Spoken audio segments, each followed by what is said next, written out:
Estoy silenciado. ¡Wow! Estaba hablando solo. Gracias por avisarme. Bienvenidos a todos. Este es el auxiliar número 7 y está enfocado a presentarles dos ejercicios tipo control que, bueno, están viendo actualmente en el Optimiza Industrial. Es muy parecido a lo que se deberían enfrentarse normalmente en cualquier control 1 que vean en el curso y espero aclarar todas sus dudas. Está bien clarito y bien entretenido el control. Así que vamos viendo. Y ahí está. La primera pregunta es de modelamiento. Y es un problema bien interesante. Dice que, imagínate que vas a comprar alimentos a un supermercado y tienes un conjunto A de alimentos. Y cada alimento A chica que pertenece a A tiene un precio peso A en pesos chilenos. Además, para cada alimento A que está en A chica tiene un valor R sub A. Este valor es más claro llamarlo utilidad. Es como vaya a comprar un manqueque, te sale 500 los 3 paquetes, pero a ti te gustan mucho los manqueques, así que tú pagarías hasta 2 lucas. Así. Te encantaría comprar mucho manqueque. Y ese valor indica, bueno, qué tan rico es. Y mi meta más grande es más rico. Y tenemos una cierta cantidad de pesos chilenos disponibles. Y queremos comprar con ese presupuesto. De tal manera que, gastando toda la plata, o casi toda la plata, obtengamos la mayor utilidad posible. Bueno, esta primera pregunta es, escriba un programa lineal o un programa lineal entero que modela el problema de seleccionar alimentos que se quiere comprar. Bueno, primero que todo, cuando se refiere a programa lineal o programa lineal entero, es el nombre matemático que se le da a los problemas de optimización lineales. Entonces, cuando habla de programa lineal, es que nuestras variables pueden ser continuas, y cuando se habla de programa lineal entero, es que solamente pueden ser variables enteras. El lineal es que sea cualquier tipo de variable, mientras sean lineales y las restricciones sean lineales, y el programa lineal entero quiere decir que solo variables enteras. ¿Cuál es un ejemplo de variables enteras? Pues que tengas una variable que pertenezca a los números naturales o una variable binaria. Para no aburrirlos con más de lo mismo, aquí vamos a formular el problema y la parte 2 es, bueno, se la mostraré más adelante. Avancemos. Oh, qué lástima, no se me... spoiler. Ya, filo. Tenía como una animación. Así que la parte 1 se la voy a mostrar al tiro porque se me chispoteó. El primer paso más importante que deben hacer en resolver un problema es anotar claramente los parámetros que están trabajando. El enunciado nos decía que teníamos un conjunto A de alimentos y dentro de este conjunto teníamos cierta cantidad de datos, que eran los precios P sub A, los valores R sub A y el dinero disponible P.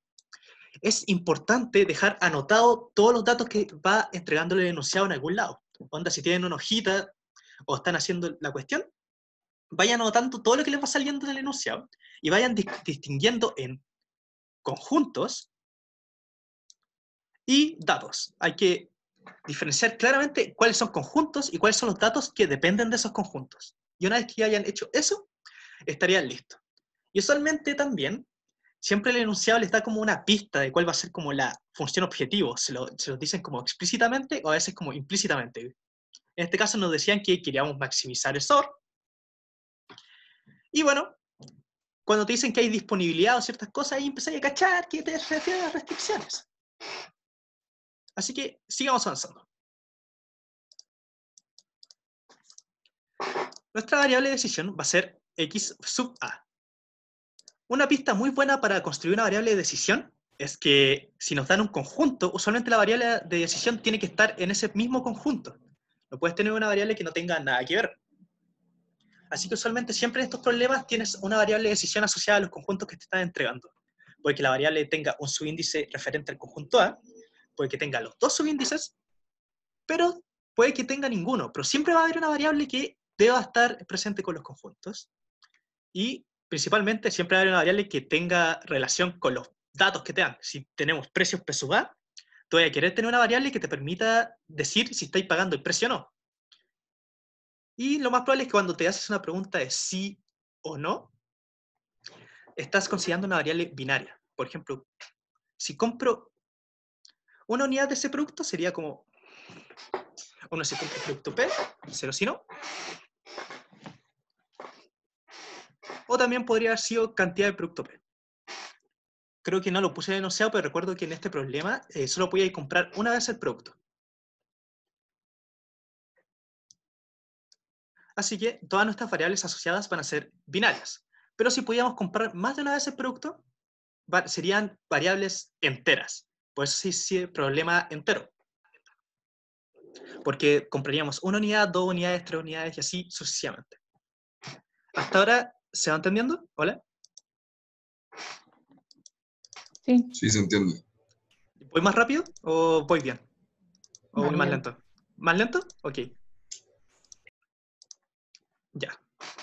Continuando, una vez que tenemos la variable de decisión, buscamos las restricciones. Aquí estamos viendo cuáles productos compramos, si compramos uno o no, pero nos están diciendo el enunciado que tenemos una cierta cantidad de plata disponible, así que debemos construir esa restricción de acá. Así que sería así. Dado que ya les mostré la forma, les voy a contar cómo se lee una restricción. Pues, tenemos una cuota superior de dinero. No podemos superar esta cantidad de plata P. Si tenemos 10.000 pesos, no podemos gastar 15.000. Así que por eso se pone un mayor o igual hacia la derecha de P, porque todo lo que compremos tiene que estar menor a eso. Por eso está así. Aquí tenemos la decisión de si compro el producto A o no, y aquí está multiplicado por el precio P sub A. Por lo tanto, quiere decir que si yo compro el producto, estaría activando un 1 acá, y este 1 se multiplica por su precio. Entonces, si compro el producto A, estoy pagando P sub A, y si no lo compro, te queda un 0 por esta variable. Pero ahí estaríamos viendo como solamente estos dos. Así que por eso entra la sumatoria. Esa es la gracia de esta sumatoria de aquí. Porque la sumatoria se va a poner en todos los casos posibles. Va a decir, si compré el producto 1, o si compré el producto 2, o si compré el producto 3, y los va a ir sumando. Entonces va a ver si este es 1, o si no, si este es 1, o si no, y si este es 1, o si no. Y así sucesivamente hasta que haya recorrido todos los elementos a chica que están en el conjunto A. Es decir, revisó todos los productos y vio cuáles queremos comprar y cuáles no. Entonces estaría ahí, precio 1, X1, precio 2, X2, precio 3, X3, y así sucesivamente. Si el producto se pudiera comprar más de una vez, excelente pregunta. Esta variable de aquí no sería binaria, no pertenecería a 0,1.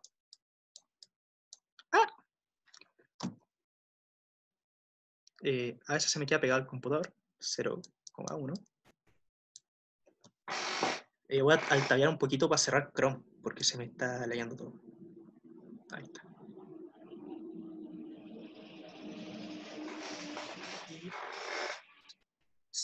Entonces, cuando quisiéramos comprar más de una unidad, esta variable pasaría de ser binaria a ser entera.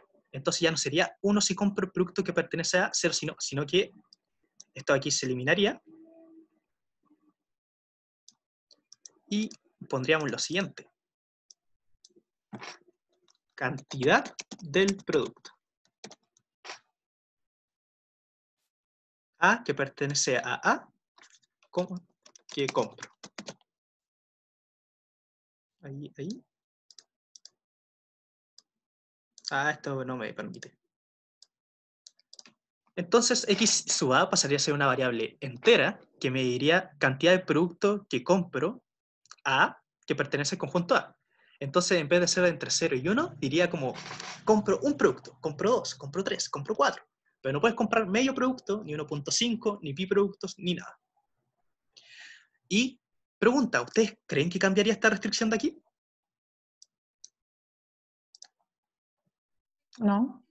Exacto, no. Porque ahora, si esta variable variara 2, estaríamos pagando 2 veces P sub A. Y si variara 5, pagaríamos 5 veces. Lo único que tendríamos que indicarle al problema es que no podemos comprar menos 5 productos o menos 10. Porque imagínate que tú pudieras traer productos de tu casa al supermercado y te devolvieran plata, y con esa plata pudieras comprar más productos que te gustan más. Sería como re loco. Así que habría que agregarle una restricción extra que dijera que esta es positiva. mayor o igual que 0. Voy a limpiar todo. La función objetivo va de acuerdo a la misma idea, excepto que ahora esta variable es x sub a, que era si compraba el producto que pertenecía o no, está multiplicada por la utilidad asociada. Entonces, esta de aquí, ahí, esta de acá. Ustedes ven el mouse cuando digo eso, ¿cierto? Sí. Ah, ya, maravilloso. Esta aquí veía como el producto por su precio, esta aquí ve el producto por su utilidad. Entonces, es bien posible que tengas un producto que valga 100 y te dé utilidad 1, como al revés, que valga 1 y te dé utilidad 100. Y finalmente estaríamos maximizar esta suma. Entonces, lo que haría la función objetivo sería como revisar cuáles son los productos que me dan más utilidad, R sub A, y al mismo tiempo que tienen el menor precio posible P sub A. Porque esa proporción de ahí, que va a ser utilidad partido precio, es la que te va a entregar cuántos productos quieres comprar y de qué manera va a ir comprándolos. Por la misma idea aquí, si tú tienes un producto que pesa 5 y te da 200 de utilidad, no es tan bueno como un producto que te pesa 1 y te da 100 de utilidad. Porque aquí tú compras 5, gastas el mismo espacio y ganaste 500. En vez de aquí compraste 1 y ganaste solamente 200. Entonces, detrás de esto de aquí, surge la idea del problema que estamos resolviendo y la heurística que lo resuelve, porque existe una heurística para este problema cuando es muy grande, que es esa proporción de ahí. Y si a ustedes no les parecía familiar, o quizás alguno de ustedes ya lo conoce, este problema de aquí es un problema de la mochila disfrazado. ¿Ustedes conocen el problema de la mochila? No. ¿No? ¿No? ¿No? Bélico. Pensaba que sí se veía. Voy a tener que revisar. Y el problema de la mochila es que tú vas a acampar y tú tienes que echar cosas dentro de tu mochila que ocupan cierto volumen. Por ejemplo, tu mochila aguanta 35 litros y tus productos PES tienen como volumen de 1 litro, 2 litros, 3 cosas. Puedes echar una carpa en la mochila, echar un libro, echar la linterna. Pero al mismo tiempo está la utilidad asociada de cada producto. Entonces, si tú llevas una carpa a acampar, de infinita utilidad, ¿cómo vas a acampar sin carpa? Pero si lleváis, no sé, la tele, como que no tiene tanto sentido. Entonces, el problema de la mochila es uno de los problemas como más estudiados dentro de optimización, porque es como que a todos nos sirve decidir cómo llenar ciertas cosas de acuerdo al valor que queremos. Más adelante se ve el problema de la mochila, que es este de aquí, y maximizar la utilidad de acuerdo a un presupuesto o una capacidad para llenar los camiones que van a transportar ciertas cosas de cierto lugar a otro. Por ejemplo, si tú tienes un camión grande con un container y tú quieres llenarlo, a ti te interesa llenar con los productos que tengan más urgencia, de acuerdo a los clientes, o cosas de ese tipo. Entonces, el problema de la mochila es el problema más simplificado de los problemas de llenar espacios de acuerdo a cierto peso, cierto costo y cierta utilidad. ¿Se entendió eso? Sí. ¿Sí? ¿Se va entendiendo bien? Es rechero el problema de la mochila, porque es un problema que se puede aplicar para todo. Se puede aplicar para transporte, se puede aplicar para acampar. También, si tú cambias los productos, estas restricciones de presupuesto por restricciones de como cantidad de proteínas que debes comer al día, por ejemplo. El problema de la mochila se puede transformar en el problema de qué cosas comer. Entonces tú puedes dar vuelta a esta restricción hacia el otro lado, tienes la misma variable, que es cuánto como, y va multiplicado, por ejemplo, las proteínas que te aporta. Y tú al día debes comer, por ejemplo, 80 gramos de proteína. Y puedes armarlo de la misma manera, poner como cotas inferiores que debes cumplir sí o sí. Y finalmente ir llenando como tu cuerpo de acuerdo a qué comidas quieres comer. Y es una variación del problema de la mochila también. Este problema es muy choro. Y ahora lo estamos aplicando a ir al supermercado. Así que, avancemos. La parte B nos dice que ahora adicionalmente, para cada alimento A que pertenece a A, hay un peso. Siempre sale el peso en estos problemas, que se llama Q sub A, una constante positiva. Y en su bolsa usted puede transportar alimentos con un peso total de a lo más un valor Q estrictamente positivo. Cambia su modelo en la parte anterior. Estas preguntas tienden a ser como ligeramente fáciles, pero siempre hay que estar atento o atenta de la data. Aquí nos agregaron un parámetro extra, Q sub A. Así que, ¿qué se hace? Nosotros vamos a nuestra tablita que hemos construido con toda la información que hemos anotado y se lo agregamos. Agregamos el peso. Aquí está. Y al mismo tiempo nos dicen que tenemos un peso límite Q. También se agrega acá. Porque es importante tener anotado siempre toda la información en algún lado. Porque después no puedes estar volviendo al problema y leer todo de nuevo, porque vaya a perder N tiempo. Entonces te conviene tener un lado donde tengas anotado todo. Es muy... Se puede aplicar como una receta, por así decirlo, para esto. Donde tú vas leyendo, vas anotando conjuntos, anotas datos, y luego de acuerdo a toda esa información vas construyendo el problema. Pero es importante siempre tener toda la información actualizada, porque la información se transforma en decisiones. Y es importante siempre tenerla clara. Así que esta pregunta va para ustedes. ¿Quién se la juega por qué cambio debería agregarse al modelo?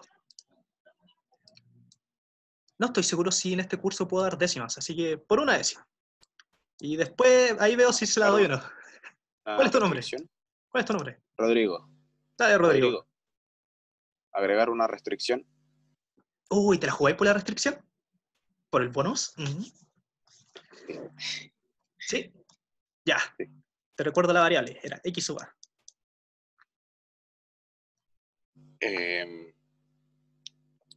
Tiene que ser que la sumatoria de X sub A por Q sub A tiene que ser menor que Q. ¿Menor estricto? ¿O menor igual? Menor igual, porque esa es lo más un valor. Ya. Siempre que anotes una sumatoria tienes que indicar sobre qué estás sumando. Así que aquí le voy a agregar un detallito que es sobre los A que pertenezcan. Claro. Y ahora, una última pregunta. ¿Le falta un para todo a esta pregunta? ¿Un para todo algo? Por ejemplo, para todo A que está en A, por ejemplo. ¿Tú qué opinas? ¿Te hace sentido agregarle eso? No. Exacto. Porque la ¿Ya? sumatoria como que ya los considera los A que están dentro de A. Entonces, como que no tiene sentido decir para todos los A. Sí, exacto. Maravilloso. Mándame un correo. Ahí te anoto en la lista. Sí. Una vez que ustedes hacen una restricción, siempre tienen que considerar los subíndices asociados. Entonces, si esta variable tiene asociado un subíndice A, este subíndice debe estar presente tanto en la sumatoria, y si no está en una sumatoria, tiene que estar presente en un para todo. Siempre tienen que estar considerados de alguna manera. Y si ya los consideraste una vez, no los consideres de nuevo, porque estarías repitiendo información.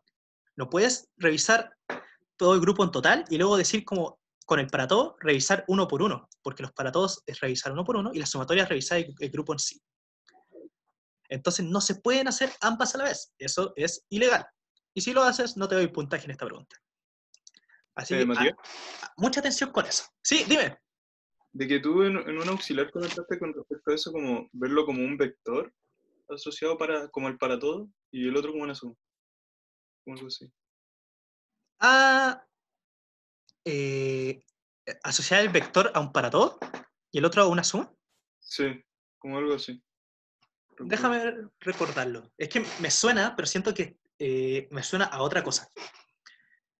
Que los para todos, por ejemplo, para todo x que perteneciera a un x grande, estarías anotando como, tendrías como un vector x grande igual a b.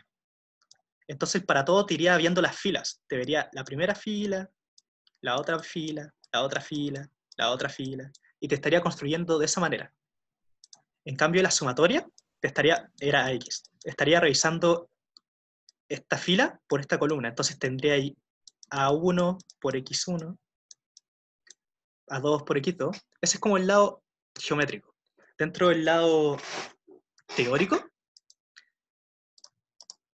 ahí está, sí, está correcta la restricción. Para todos se podría pensar como un vector y que estás revisando coordenada por coordenada de ese vector. En cambio, la sumatoria está revisando todo el grupo en total. Pero siento que es más fácil ver como si te falta ver cuál te hace más sentido. Onda, el para todos ir revisando minuciosamente uno por uno, y la sumatoria revisar todo el grupo al tiro y ver cuáles sirven y cuáles no. Como que no pienses tanto intuición vectorial y sumatoria respecto a eso. Lo único que podría tener relación y podría importante respecto a sumatorias es esto de aquí, que esta sumatoria de acá es lo mismo que anotar x producto punto q. Pero eso es como irte en una voladita que no nos interesa. Así que Dale, gracias. no pienses en vectores. Al menos para esto no. Solo piensa en qué estás revisando. Si te estás fijando en un elemento en específico, entonces un para todo. O estás revisando todo el grupo ahí. Revisáis todo el grupo con la suma. Entonces ahí la sumatoria. Avancemos. ¿Tú? ¿Cómo vamos de tiempo? Vamos piola. Asuma que hay un conjunto S de supermercados, tal que para cada supermercado S existe en S, hay un conjunto de productos A sub S. Ahora ya no podemos comprar todos los productos en cualquier lado, sino que para cada supermercado en específico tenemos que elegir, tenemos un set de productos en específico. Es como cuando hay el Jumbo, y el Jumbo te vende hasta teles, microondas, puro electrodomésticos, pero luego hay al Econo, y ahí encuentran lo estrictamente necesario. Es como esa diferencia. Así que, en esta parte de acá, vamos a tener que decidir entre ir al Jumbo o al Econo, o al Unimark, o al Santa Isabel. Pero solo podemos ir a lo más 3 supermercados para comprar. No podemos superar eso. La razón por qué no podemos, puede ser, no nos quedan los suficientemente permisos para salir a la calle. Y recorrer esos 3 lugares puede demorarnos mucho tiempo, más de 3, etc. Pero aquí nos dicen específicamente 3, y no nos importa la razón. Así que, ¿cuál va a ser nuestro paso 1? Bueno, actualizar nuestros datos. Siempre actualizar nuestros datos, todo el rato. Así que, el conjunto A de alimentos se transforma en un conjunto A sub S, que cumple esto aquí. A sub S es un conjunto estricto de A. Si la matriz A tenía electrodomésticos, frutas, verduras, yogures, helados, todo, ahora A sub S van a ser solamente los productos que encuentro en el supermercado S. Y por lo tanto, tenemos que agregar también ese conjunto S de supermercados. Así que se agrega a la lista acá. Tenemos A sub S de alimentos, S de supermercados, y ahí habríamos agregado el conjunto extra. Pero, ¿hay algo más que haya que actualizar? No. Los precios en este problema no cambian por supermercado y la valoración solo depende del producto. Así que estamos bien. Es como cuando hay colusión y todos los supermercados te venden al mismo precio. Está pasando esto en este problema. Así que, dado esto, spoiler, el problema no cambia respecto... había un spoiler ahí. Les voy a hacer la siguiente pregunta, antes que todo. ¿Qué cambio le harían al problema respecto a la variable de decisión? ¿Alguien se la juega? Es bien interesante considerar que ahora pasamos de un conjunto a 2. Así que puede que la variable de decisión ya no sea como 1 si compro el producto A en el supermercado, o el producto A que pertenece al conjunto grande de alimentos. Ya no es tan directo. Ahora, la variable... ¿También va a ser binaria? En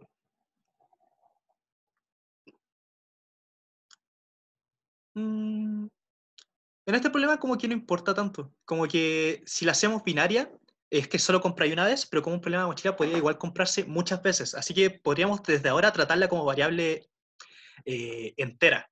Y que podamos comprar más de una vez el producto. Y no debería cambiar mucho. Incluso creo que no cambia nada. Es bien choro esta formulación. Por eso el problema de la mochila es tan bacán. Así que, quien sea que haya hablado, ¿te la juegas con una variable? ¿Sí? ¿No? O si no, se las voy a dar. Y ya. La variable que vamos a usar es XA, porque estamos diciendo qué alimento comprar, y S, porque vamos a comprar ese alimento en un supermercado. Y va a ser como cantidad de producto A que pertenece a grande, que vamos a comprar en el supermercado S que pertenece a S grande. Si no hubiesen dicho que en realidad solo podemos comprar uno, hubiese sido 1 si compro el producto A en A grande, A que pertenece a grande en el supermercado S que pertenece a S grande. Así que aquí estamos haciendo la distinción de qué compramos y además hemos agregado la distinción de dónde lo compramos, este S aquí. Porque ahora no todos los alimentos se pueden comprar en todos lados. Pero eso surge un problema. ¿Cómo esta variable sabe que estamos yendo al supermercado S? Esto que acabamos de anotar de aquí es solamente la definición con palabras. Tenemos que indicarle al modelo que cumpla esta cuestión. Así que vamos a tener que utilizar además otra variable y sub S, que va a ser binaria y va a valer 1 si voy a S. Si voy al super S. Y 0 si no. ¿Por qué hice esto? Porque esta variable de aquí nos está diciendo como cuánto estoy comprando el producto A en el supermercado S. Pero esta variable no sabe si es que fui realmente al supermercado S o no. Porque vamos a modelar el problema más adelante y nos vamos a dar cuenta que vamos a reciclar restricciones anteriores, pero este reciclar no va a ser tan correcto porque le va a faltar información. Porque imagínate que podría darse que la variable te va a tirar en el modelo que estás comprando 5 Chocmans en un supermercado que no te vende Chocmans. Así que se requiere ser consistente de esta manera. Y además, la segunda razón, y es la que quiero que presten mucha atención de por qué agregué una segunda variable, porque nos están diciendo esto. A lo más 3 supermercados para comprar. Solo podemos ir a lo más 3 supermercados. Por lo tanto, esta variable que está midiendo cuánto estoy comprando, no está midiendo si es que estoy yendo o no. No nos está diciendo. Imagínate intentar anotar, voy a 3 supermercados. Mira, ya vas a ver por qué le estoy poniendo sub S a la X. Ya, a ver. Porque las restricciones van a cambiar. ¿Bien? Pero solamente es para ser consistente con el conjunto A. Porque, en fin, si nosotros... Oh, se quedó pegado. Dime, escuché una pregunta. Sí, yo podríais, por ejemplo, haber hecho una doble suma y haber sumado sobre los A y haber sumado después sobre los S para asegurarte de no usar la otra variable y sub S. Ah, para respecto a ir a lo más 3 supermercados. Claro, Es que no sería del todo correcto, porque si haces esa suma y tú compraste, por ejemplo, 5 productos en un supermercado S, estarías sumando 5, luego avanzaría y el otro supermercado, sumaría otro número 7, 12, y te estaría dando como un número más grande de 3, cuando realmente fuiste a lo más 3 supermercados. Entonces, por eso esa suma de cantidades no va correcto con el ir o no. ya, te cacho. Bueno, Ya, Mati, ¿Dime? al final el IS en verdad es solamente para añadir esa restricción nueva que vamos a tener. Exacto, sí.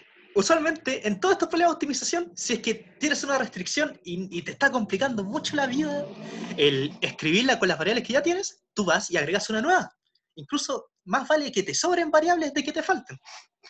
Así que sí, exactamente. Bien dicho. Así que voy a avanzar un poco más rápido. Por eso, ahí está la variable extra. Y la función objetivo ahora tiene esto de aquí, este cambio acá. Es una doble sumatoria. Y alguien dijo, ¿por qué era necesario agregar el conjunto S? Pues si hubiésemos mantenido sumar sobre los A que pertenecen a A, de X sub A,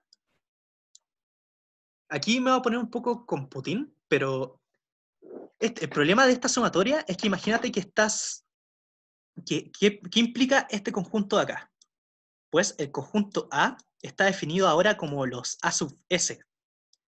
Lo hemos dividido. Es la unión de todos los S de los A sub S. Es decir, el conjunto A de alimentos se compone de el conjunto A1, los alimentos que compro en el Super 1, el conjunto A2, los alimentos que compro en el Super 2, el conjunto A3, los alimentos que compro en el supermercado 3, y así sucesivamente. Entonces, hacer esto aquí sería como haber tenido un vector haber tenido un vector de vectores. Tienes un vector, y adentro tienes un vector adentro, mejor conocido como matriz. Y haber hecho esto es solo llamar a los vectores de adentro, y no estáis llamando a los elementos, solo llamas a los vectores, por así decirlo. Te estaría faltando un subíndice más. Es como si alguna vez programaste en Python, y tú tienes una lista, y tú llamas elemento 1 de la lista. Ahora, esta de aquí sería una lista de listas. Eso es más claro. Tienes una lista, adentro tienes una lista, y adentro tienes sus elementos. Entonces, para poder llamar a este elemento, necesitas hacer un L de 1,1. Y ahí está llamando al elemento 1 ubicado en la lista 1. Ah, oye, eso que estáis diciendo ahora explica por qué es XAS, ¿o no? Exacto, porque ahora la matriz son A sub S. Entonces tienes un conjunto de conjuntos de elementos. Entonces Ah, A ya. es igual a un conjunto de puros A, donde cada esto de acá, cada elemento de estos A tienen los A chicos. Entonces es un conjunto de conjuntos de elementos. ¿Se entiende? ¿Se ha entendido hasta ahora? Sí. ¿Alguien tiene alguna duda respecto a esto? Lo puedo explicar de nuevo. Pero era... Ah, escucha a alguien, dime. No, que a mí me gustaría si podéis repetir de nuevo como como la importancia de eso, se me fue quedando pegado entre medio. Ah, dale. Ya. A mí también se me queda un poco pegado el zoom. Es más malo. Es que nos decían que ahora el conjunto A pasa a ser esto. A sub S con S pertenece a S. ¿Qué quiere decir esto? Es que si nuestro conjunto A era una pelotita, este es nuestro conjunto A, ahora nos dicen, pero este conjunto A de productos está dividido. Tiene un fragmento aquí, un fragmento acá, un fragmento acá. Y este pedacito son los alimentos que compras en el Super 1, los alimentos que compras en el Super 2, el 3 y el 4. Por lo tanto, este de aquí sería A1. Este de aquí sería A2. Y este de aquí sería A4. Y así sucesivamente. Pero estos son conjuntos. Así que para poder acceder a los elementos de aquí, necesitas recorrer los elementos de adentro. ¿Cómo lo estamos haciendo con nuestra variable? Es que XAS, el S te está diciendo cuál pedacito exacto, cuál pedacito de aquí A, qué supermercado es, y el A te está diciendo qué elemento de adentro estamos viendo. Ya, buenísimo. Si hubiésemos mantenido el X sub A, estaríamos diciendo qué elemento es, pero no estás diciendo dónde está, y si intentáramos acceder a esta información con un solo valor, si lo hiciéramos computacionalmente, seríamos como tener una lista de listas, y estaríamos accediendo a la primera capa de información, a la primera lista, pero no al elemento de adentro. Nos faltaría un subíndice más. Esta forma igual como que apaña mucho en el tema de que si, por ejemplo, aquí igual se representa que yo puedo comprar como, por ejemplo, XA, que digamos, no sé, compro papas, como papas en el supermercado 1 o papas en el supermercado 2, ¿no? Exacto, sí. Se podría darse que estos conjuntos se sobrelapan. Entonces, pueden haber que haya productos de un supermercado que estén en el otro. Entonces está diciendo dónde los compras, más que nada. Ya, buenísimo, Mati, gracias. Genial. Oye, Dime. esa sumatoria en la función objetivo es doble, ¿cierto? Sí. Usualmente Ya. para ahorrarnos tinta escribimos solamente los subíndices de abajo. Pero sí, es una sumatoria doble. Ahora, en virtud del tiempo, porque no estoy acostumbrado a ir lento en los auxiliares, perdón. Me lo dijeron en la encuesta docente y estoy tratando de ir un poco más lento, así que si me apuro, me avisan. Voy a mostrarles también las restricciones. Ahí había anotado la información actual. ¿Había anotado cuáles se les ocurren? Sí, démosle. ¿A alguno de ustedes se le ocurre como qué cambio fundamental debería haber en las restricciones? Hay Tiene dos que añadir una, ¿no? ¿Una? Se tiene que añadir la de que no pueden ser más de 3 supermercados. Exacto. ¿Y cómo sería? Sería, ¿te la Como jugáis? sumatoria. ¿Ya? Sumatoria de... ¿cuál era el número de los supermercados? Y, sí, Sumatoria de IS tiene ¿ya? que ser menor o igual a 3. Exacto. Y Exacto. y perteneciente a A. Ah, no, a S. Perdón, S perteneciente a S. No hay que ver. Ujú. Y S. Sí.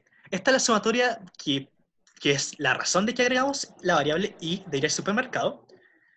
Y al mismo tiempo, voy a mostrarles algo muy importante. Siempre que ustedes agregan una variable al problema o tienen un problema que tiene 2 variables o más, tienen que estar relacionadas de alguna manera usando restricciones.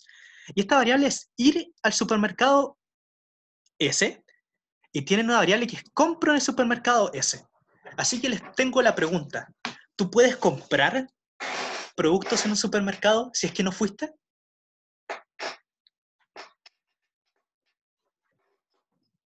Bueno, actualmente con el futuro podríamos pedirlo por internet, pero esto no es factible en este problema, así que no es posible.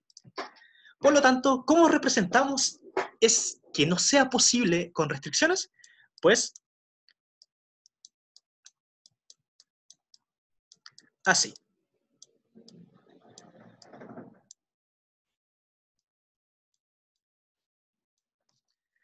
XAS, es decir, si compro la cantidad de producto A que voy a comprar en el supermercado S, tiene que ser menor o igual que I sub S por un M grande.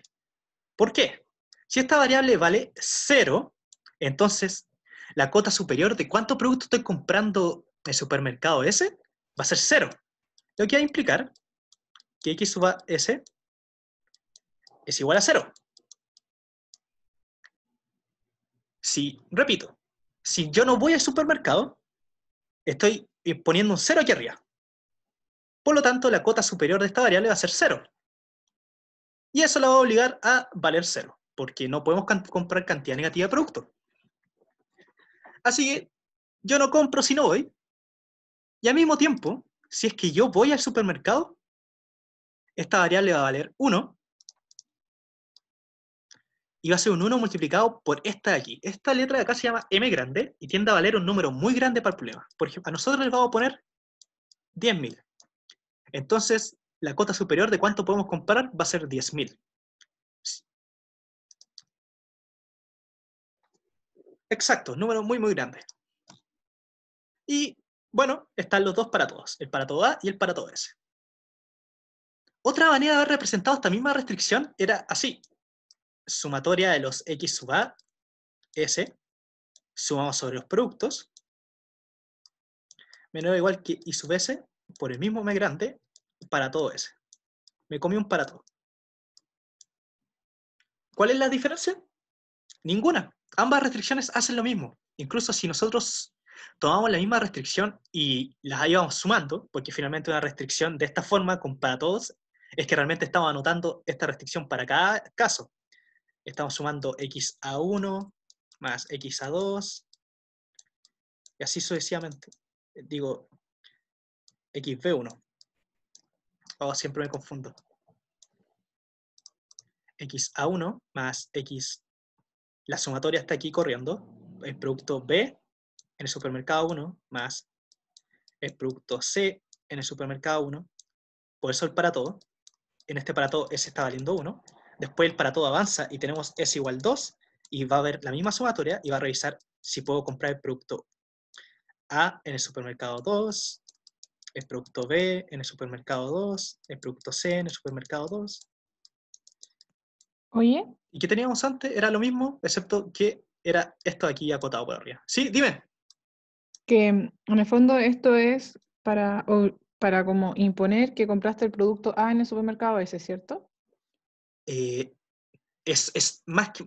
Déjame reformular lo que dijiste. Es sí, se está imponiendo eso, pero se está imponiendo que solo puedo comprar el producto A en el supermercado S si es que fui al supermercado S. Por eso Pero es menor o igual. Pero cuando tú definiste X a S, dijiste que era 1 si compro el producto A en el supermercado S. Exacto. ¿No es lo mismo? Es que cuando tú defines una variable con palabras, tú estás diciendo qué quieres que haga. Las restricciones son las que te obligan que esa variable se porte como tú quieres. Entonces yo estoy diciendo, mi variable va a ser XAS y quiero que valga la cantidad de producto A que va a comprar en ese. Pero si tú tiras eso o lo resuelves computacionalmente, tú no tienes manera de decirle que solo puedes comprar los productos A en ese, excepto a través de restricciones. Y así, Ya. ¿me cachas? Sí. Genial. Disculpa. Dime. Yo estas variables las puedo definir como multiplicación de otras variables.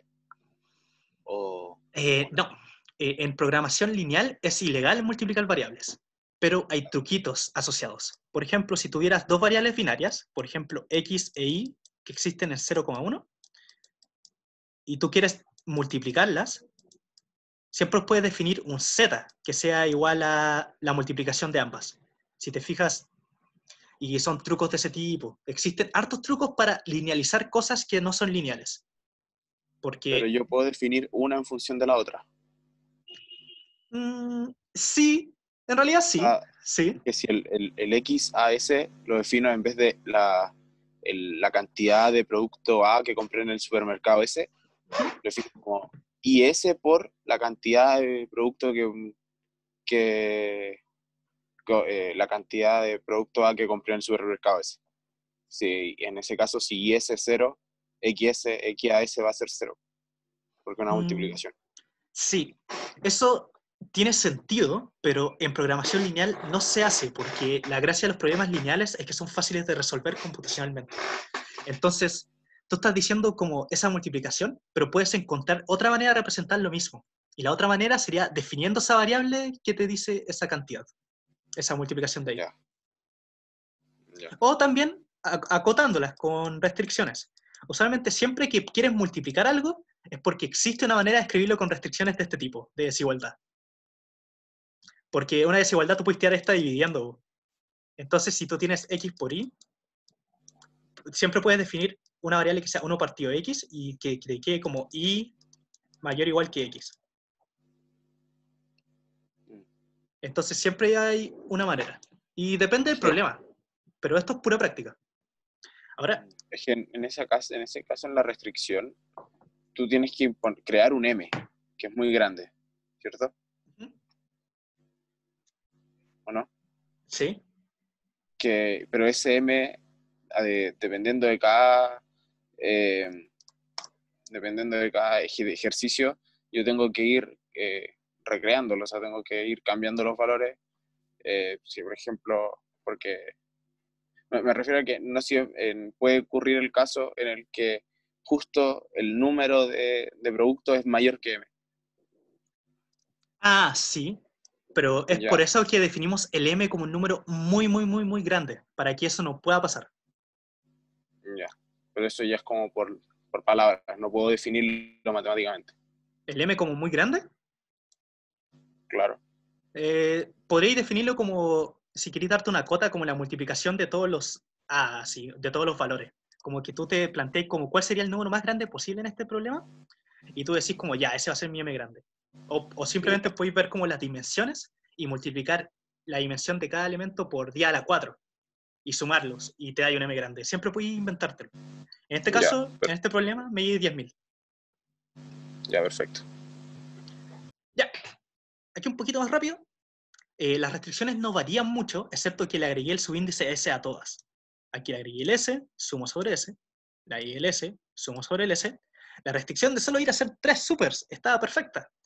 Y la restricción de solo si compro voy al super. Yo también quiero una décima. Bueno, Por ya, favor. mándame un correo. Sí, gracias. Eso sí, tengo una pregunta que voy a dar 2 décimas, que es la que sigue. Esta, ahora la 5, creo que era la... no, era esta. Sí. Ya. Aquí. Primero que todo, les voy a decir al tiro que hay que definir una variable extra. Pero antes debo leerla, perdón. Entre los supermercados S hay un conjunto especial S', que es subconjunto de S. Esto debería ser subconjunto estricto. No. está bien, sí, subconjunto de S, que vende bolsas mágicas, pero no mágicas como los quiquitos, a un precio P barra.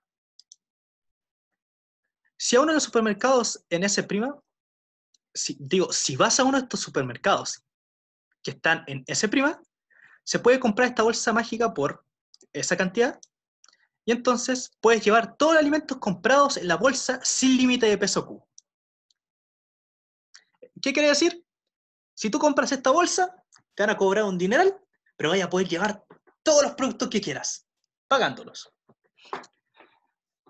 Así que la restricción de capacidad va a desaparecer si solo si compramos o no esta bolsa. Y además, es súper posible ir a uno de estos Mati, supermercados S y solo comprar la bolsa. Sí, dime. y uno puede ir como al supermercado S' y después ir a otro y usar la misma bolsa como mágica. Sí, exacto, porque en el momento en que tú compraste Ah, la ya, bolsa, la estás usando. ya. Y aquí podemos Así asumir, es. que si decidimos comprar la bolsa de antes, porque estos problemas de optimización simplemente te están diciendo como toda la información al tiro. Entonces, no es por orden de que compro la bolsa y luego voy, sino que te está diciendo todo lo que hay que hacer, ahí, de una.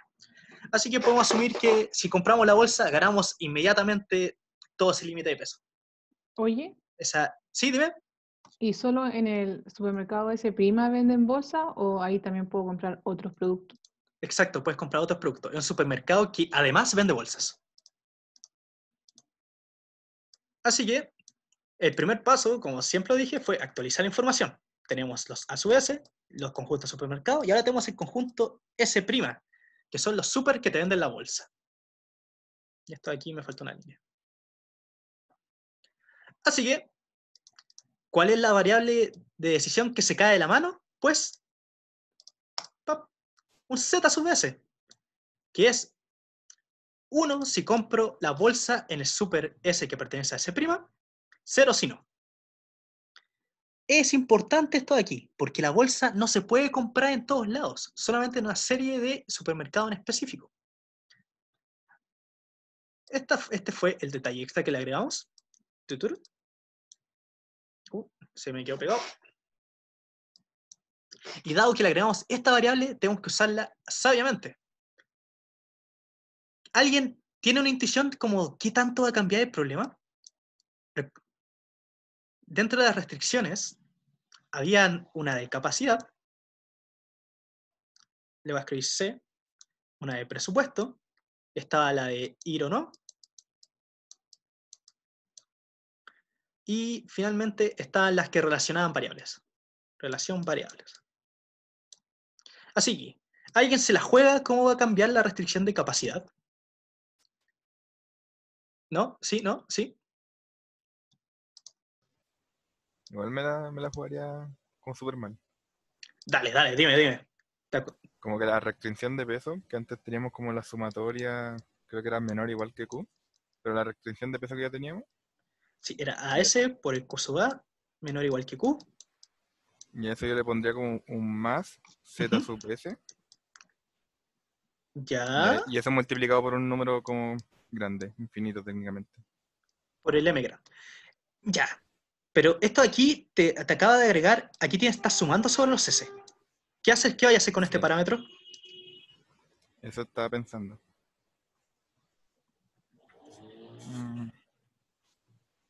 Dale. ¿Puedo yo? Dale, juegue. Ya, juegue. Dime. Ya. Al lado del... O sea, sin eso. Al lado, Sí, adentro de la sumatoria, acá. sí, como por ahí, multiplicar 1 menos ZS. Ah, ya, puede ser, pero el tema es que estás multiplicando este X por este Z. Entonces te está quedando una expresión al cuadrado, lo que es ilegal, así que no se puede. Oh. Y si es ilegal tener algo al cuadrado aquí, entonces quizás te convenga ponerlo a cabo y ponerlo sumando o restando. Lo que tenéis que hacer es agregar un para todo, ¿no? Ya. Veamos, ¿tiene sentido un para todo? Ya, veamos como quiera. Sería para todo S en qué cosa. En ese prima. En S'. ¿Y qué pasa con los S que no están en S'? Igual es interesante como lo planteas, porque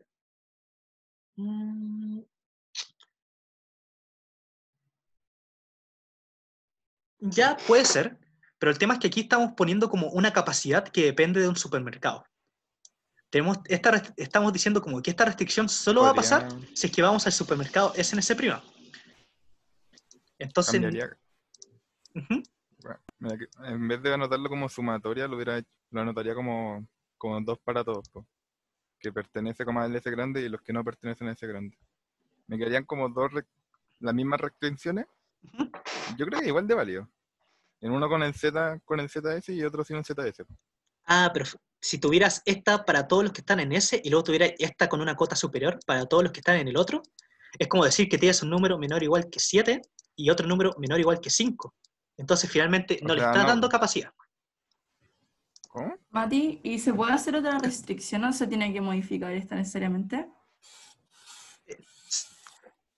Miren, se los voy a mostrar. Y si restáis la sumatoria de ZS por Q sub A Se lo están sublevando, en el lado derecho, restársela. o sea, Estuviste cerca, has sido el que ha estado más cerca. Yo creo que mi restricción igual servía.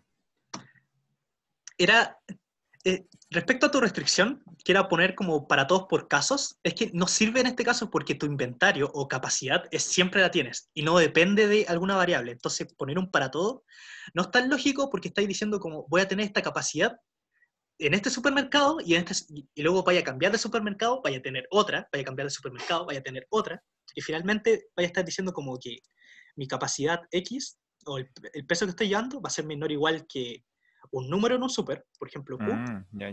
y en el otro va a ser menor o igual Q más M, el otro Q más K, por así decirlo. Entonces no va a tener sentido. Así que la corrección que les voy a agregar era sumar sobre los S. Sumamos sobre los S que pertenecen a S'. ¿Por qué tiene sentido hacer esto? Porque si esta variable vale 1, estamos agregando m, y si la suma entera, a lo más estamos agregando 3m. Y bueno, si esto de aquí es un m grande, esto de acá va a ser un m aún más grande. Así que estamos cumpliendo lo pedido.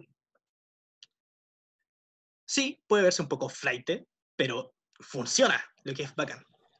Y Mati, por ejemplo, si agregábamos otra restricción que fuese como ZS por M menor o igual que Q, con un M muy grande. Entonces, si es 1, Ujú. como que Q se va muy grande, y si es 0, Q no tiene Ya. una restricción. Tu cabeza está empezando a pensar muy bien estos problemas. Onda, me gusta la idea, pero tiene un ligero detalle, que usualmente tú no puedes cambiar el valor de los parámetros. Q es un parámetro, entonces va a ser siempre Q. No puedes obligarlo a que suba o que baje. Ah, ya. Pero sí, tu idea iba muy bien como para acá. Era como lo mismo que estáis pensando, pero multiplicáis como el M grande por el Z y se lo sumáis acá. Entonces estáis muy cerca. Genial, queda acá.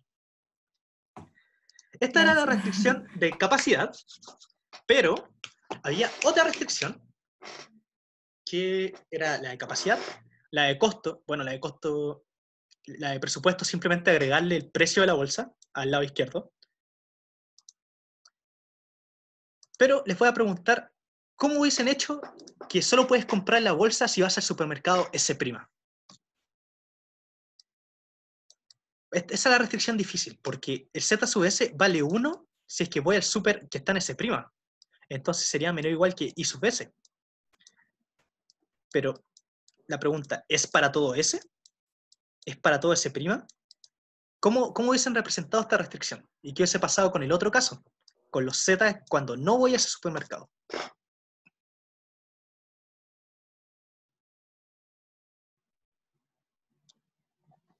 Pues se los voy a spoilear, porque esta es la pregunta o el truco más difícil cuando tienes que definir a través de restricciones que tu variable se porte bien.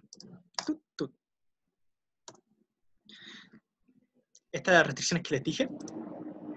Estaba el precio P, aquí se lo sumamos a la izquierda, porque si es que compramos la bolsa, estamos pagando más. Y aquí el lado derecho, que era el sumarle la capacidad extra. Tut. Y aquí está. ¿Qué cosas no cambiaron? Bueno, esta restricción no cambió. Esta aquí no cambió. ¿Cuál agregué? Esta acá. ¿Y qué estoy diciendo? Que yo no puedo comprar la bolsa especial si es que voy a un supermercado que no es S', S menos S', y que solo Uy, estoy borrando. Y que solo puedo comprar la bolsa especial si es que voy a un supermercado S en S'. Entonces, eso están haciendo estos dos para todos.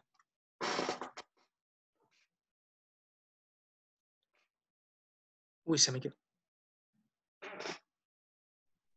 Porque el Z sub S era si compro la bolsa en el super S en S'. Así que tenía que indicarle al problema de que no puedo comprar la bolsa si es que voy a un supermercado que no es S', algo de este tipo. Quizás ni siquiera era necesario agregar esto, pero lo hice por cuidado. Y luego solo puedo comprar la bolsa si es que voy. Entonces la misma lógica. Si es que yo voy al supermercado y en S',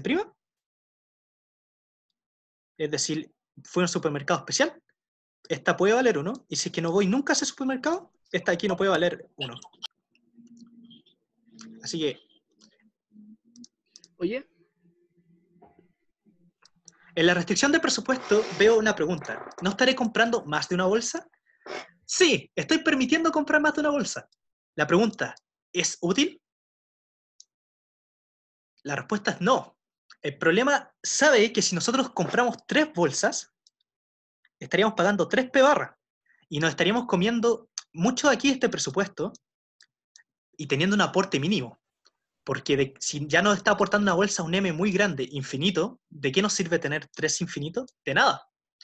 Entonces, lo que va a hacer el programa computacional que nos resuelva esto es decir, no me sirve de nada comprar 3 bolsas, no me sirve de nada comprar 2 bolsas, así que solo compraré una.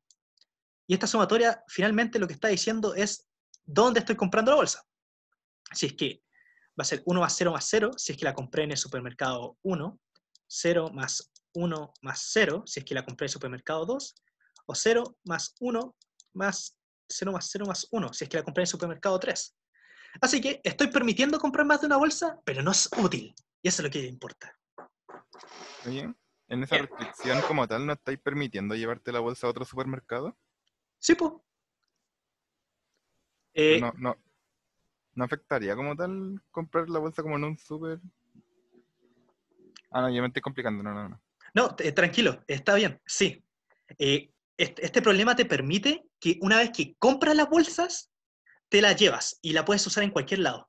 Así que por eso mencionaba el hecho de que tuvieras atento que los problemas de optimización no tienen orden. Entonces no te importa cuál supermercado vas primero, solo te importa que fuiste a ese supermercado, compraste la bolsa especial y luego, dado que compraste la bolsa especial, tienes la capacidad infinita. ¿Ya? ¿Se cacha? Y esa era la última pregunta de este problema. ¿Quedó alguna duda? ¿Hola? ¿Alguna duda? ¿No? ¿No? Ya. Ahora les voy a mostrar un problema de simplex, y este problema de aquí está rapidito de resolver. Creo que el Diego me contó que han visto harto simplex. ¿Es verdad, cierto? Sí. ¿Sí? Oye, Mati, pero para el control del miércoles entra hasta simplex o entra también dual, primal y todo eso. Seré honesto contigo. Yo puedo asegurar que no entra dualidad, porque dualidad siempre tiende a caer en el control 2, pero no sé si el profe lo ha visto o no. Entonces, Sí lo y vio, todavía y no, dijo que sí. y no me ha informado si es que entra o no. Sí lo Porque, vio. ¿sí? Y dijo que sí Lo entraba. vi el lunes. Este lunes lo vi. Y Claro. dijo que sí entraba. Sí. Ya les puedo hacer una auxiliar extra de eso, de Oye, dualidad. tengo una pregunta. ¿Estamos coordinados? ¿Vamos a tener el mismo control que la otra sección? No lo sé. Al menos yo cuando hablé con el Diego creo que me dijo que no estaba coordinado, pero no estoy 100% seguro. Porque creo que la Ya. otra sección igual va un poco más adelantado, ¿no? Sí. Creo que ellos también, creo que ya habían dualidad y están viendo algoritmos de resolución, que es como lo que sigue después. Al menos me metí en sus clases online y empecé a revisar qué había pasado al otro profe. Pero de verdad, Acuña me ha tenido como en la oscuridad harto tiempo, así que es difícil como que me diga algo aún. Pero sea lo que sea el que diga, le sacamos un auxiliar extra. Y le damos todos los beneficios posibles, de verdad, si este es un Gracias. semestre especial. Así que, volvamos por la A. Es un problema simplex y considere el siguiente BPL. Ya está en forma estándar, o forma canónica, creo que se le llama también, y tiene las siguientes preguntas. Encuentre una solución básica factible que corresponde a esta base. Después, calcule los costos reducidos. Dígame qué significa cada costo reducido. Después, hágame una iteración de simplex y una pregunta nada que ver. Está aquí solamente es una pregunta para descolocarte. Siempre hay una pregunta. Y respecto a esta pregunta acá, esta pregunta es de un control de verdad. Un control que se hizo creo que el semestre pasado, así que está bien interesante y es bien entretenida. Así que partamos. Considere el siguiente problema lineal, encuentra una solución básica factible X que corresponde a la siguiente base. ¿Ustedes entienden el concepto de base? ¿A qué se refiere cuando me dicen que una base es esto? Tomar como esas columnas para ver. Exacto. Se refiere a las columnas de la matriz A para formar una matriz básica A sub B. Y también se refiere a los subíndices de las variables básicas. Esto aquí nos está diciendo que las variables básicas son x1, la otra variable básica es x5 y la otra variable básica es x7.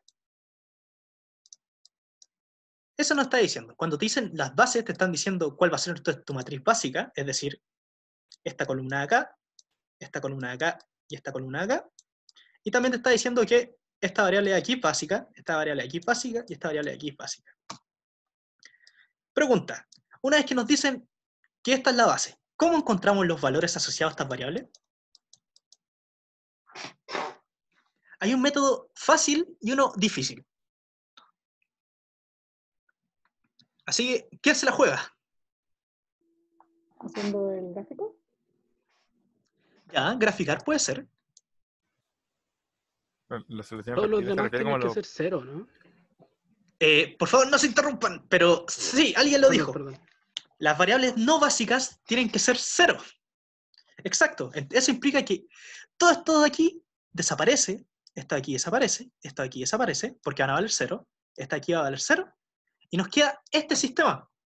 x1 igual 5, x5 igual 7, y x7 igual 3.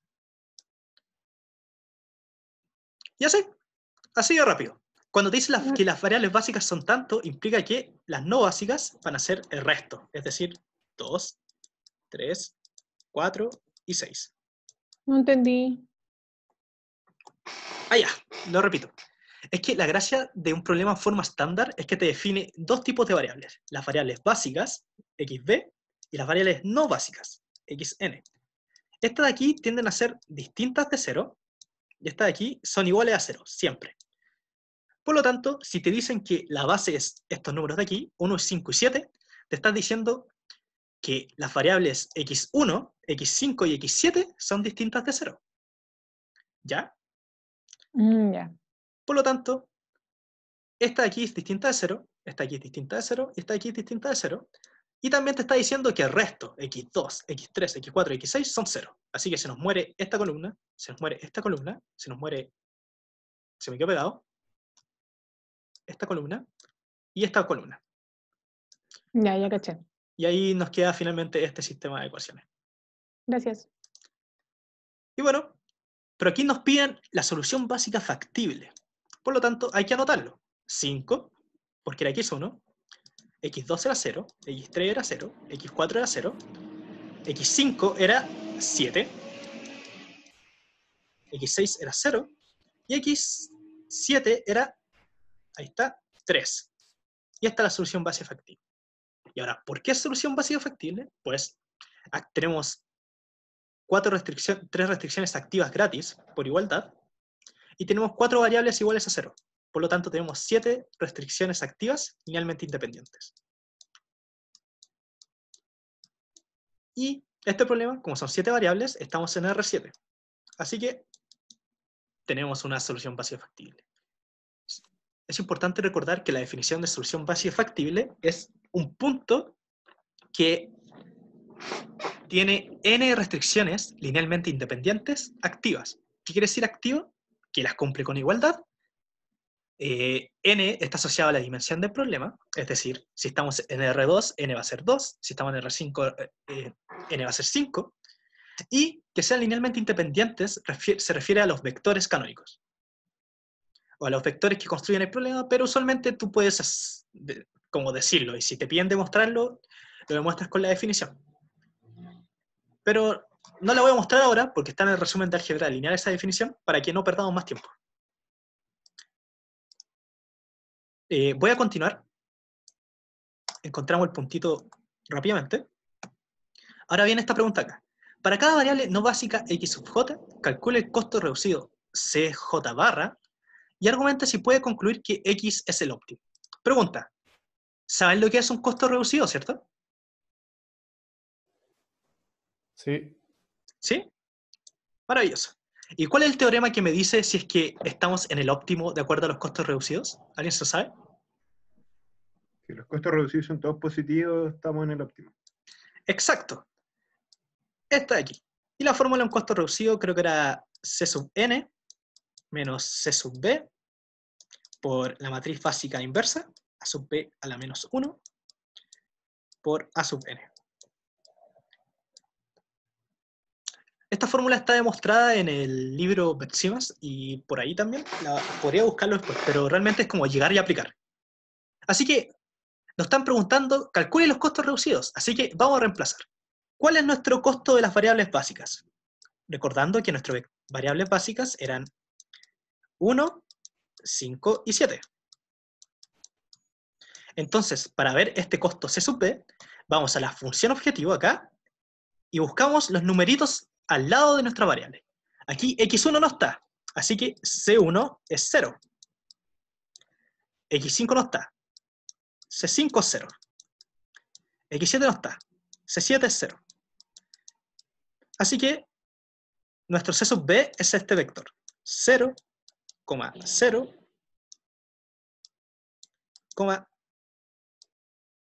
0. Es el peor 0 que he visto.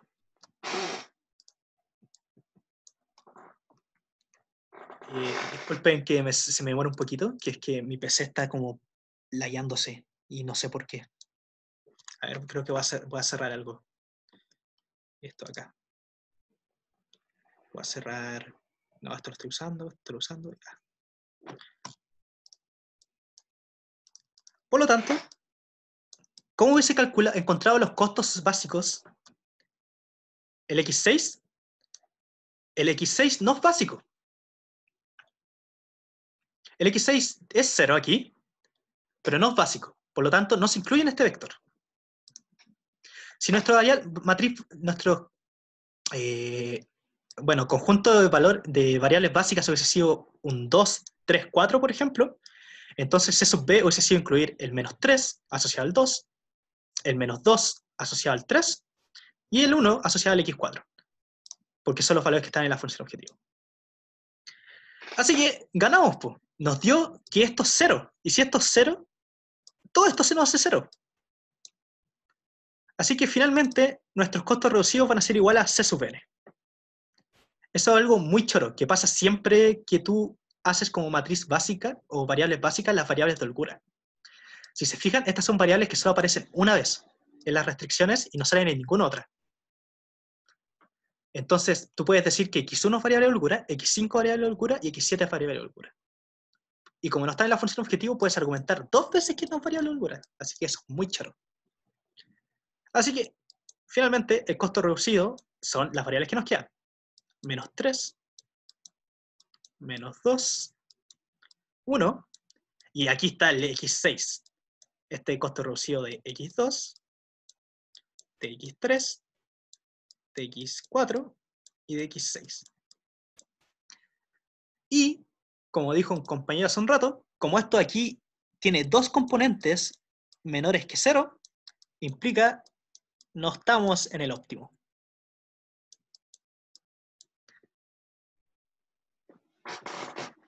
¿Se entendió hasta ahora? ¿Pregunta? ¿Aló? Sí se entendió. Sí, gracias.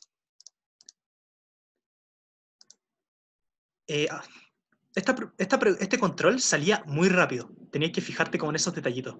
Porque si te Mati, empezáis a anotar datos, te mareabas. Sí, dime. el que tenga el C sub n una coordenada negativa significa que si yo voy en esa coordenada, llego a otro punto que el vector C es menor, ¿cierto? Exacto. E incluso, spoiler. Adivina cuál es la pregunta que sigue. Vale. Es exactamente eso.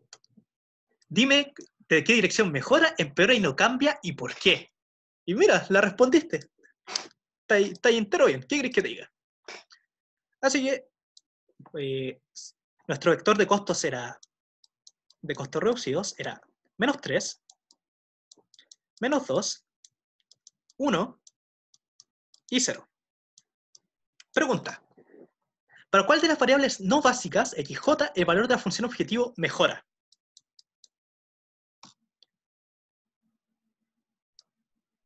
¿Alguien se la juega? Uy, que está... X2 y X3. Sí, X2 y X3. Voy a intentar anotar menos porque se me está quedando pegado el PC. Es porque es como... Ay, qué pena. Sí, X2 y X3 es donde mejora, porque tiene costos reducidos negativos. Y es por lo mismo que dijiste. ¿Dónde empeora? Pues en X4, porque es un costo reducido positivo y al mismo tiempo distinto de 0. ¿Y dónde no cambia el valor de la función objetivo? Pues aquí, con X6 igual, porque su costo reducido es 0.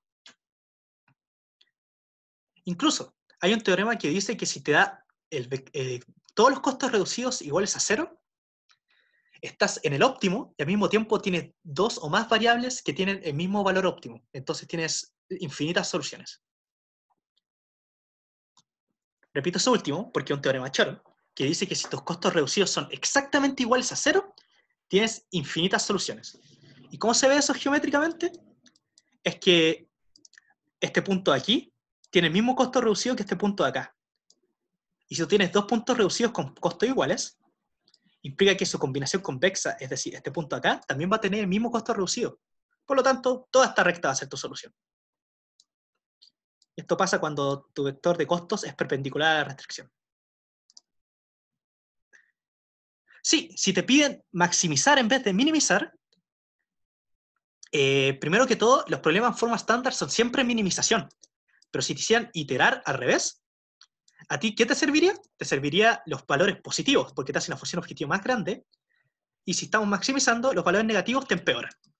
Sería lo contrario. Pero forma estándar siempre es minimizando, siempre, siempre. Si tienes una función objetivo maximizar x, en forma estándar te tiene que quedar minimizar menos x. Y procedes. ¿Me caché? ¿Sí? ¿Se entiende? Oye, Dime. ¿no es menos min menos x? Ah, siempre pasa lo mismo. Esto siempre me pasa con los dim, y siempre se lo peleo a los dim. Es que, si tú tienes un vector, y tú te quieres maximizar este vector, es ir en esta dirección. Pero si tú quieres minimizarlo, es ir hacia la cola, ¿cierto? Entonces, maximizar e ir hacia la punta es lo mismo que minimizar el vector al revés. Si tú minimizas este vector, te mueves hacia acá. Si tú maximizas este vector, te mueves hacia allá. Por eso es que pongo un solo menos. Pero Entonces, es no, un solo menos. sí. El tema El es que apunte está mal. el tema con el apunte y por qué ponen esos doble menos es... Oh, ha sido una guerra eterna. Es que no sé por qué lo hacen los DIM, pero siempre lo hacen. Siempre para representar el cambio ponen menos afuera y menos adentro. Y no tengo idea por qué cresta lo hacen. Según yo lo recuerdo, es que si tú es para poder devolverte al valor original, creo que era. Porque si tú estás maximizando 5, por ejemplo, si tú maximizas x y x es menor o igual que 5, el valor óptimo va a ser 5, ¿cierto? Pero si minimizo menos x con x menor o igual que 5, te va a dar que la solución es x igual 5, y te va a quedar que la solución óptima es menos 5, ¿verdad? Claro. Por lo tanto, ahí entra en acción el menos de afuera, que te transforma este menos 5 en 5. Ya. Creo que así era, a ver. Pero es como ese tema de cambio. Así que yo creo que en este curso quédate con el menos de afuera y menos de adentro. Pero usualmente cuando yo lo hago con forma estándar es respecto a hacer esa corrección, y como que nunca nos fijamos en el valor óptimo. Pero ese cambiazo siempre es medio enredado. Así que quédate, quédate con menos menos. Ya. Por lo de aquí. Voy a preguntarle a mi profe. A mí me lo enseñaron con un solo menos. Y era porque cambiaba la solución. Pero con el valor óptimo te recomiendo el menos menos. Ahí está. Clear, vale. No, borré todo. No quería borrarlo todo. Sí, menos menos. Increíblemente lo acabo de explicármelo a mí mismo. Como que siempre lo vi y nunca lo entendí. Y ahora lo entendí. Entonces, qué maravilla. Y dicen que nunca se aprende, que no se aprenden cosas nuevas. Continuando.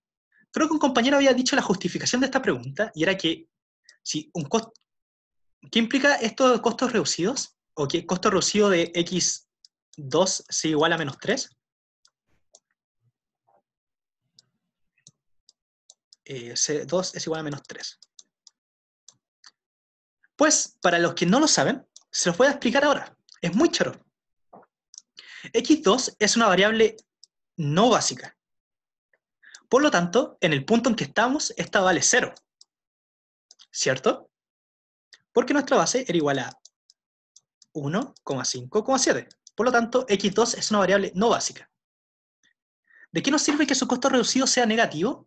Es que si nosotros nos ponemos en el caso hipotético de que esta variable valga distinto de 0, es decir, x2 valga 1, implica que en la función objetivo, el valor de aquí no va a ser un 0, sino que va a ser un 1. Entonces la función objetivo va a mejorar en menos 3 unidades. Pero si x2 decidimos que valga 2 en vez de 0, va a mejorar en menos 6 unidades. Y si x3 vale 3 en vez de 0, va a mejorar en menos 9. Entonces cada vez va a mejorar más si es que es distinta de 0. Y eso nos dice los costos reducidos.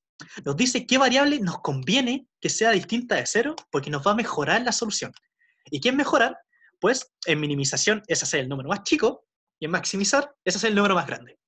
¿Se entiende eso? ¿Se entendió? ¿Pregunta?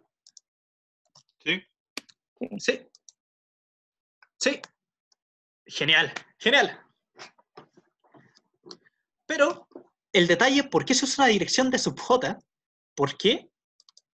Si nos estamos diciendo, el costo reducido nos dice que queremos que la variable sea distinta de 0. La pregunta es, ¿podemos?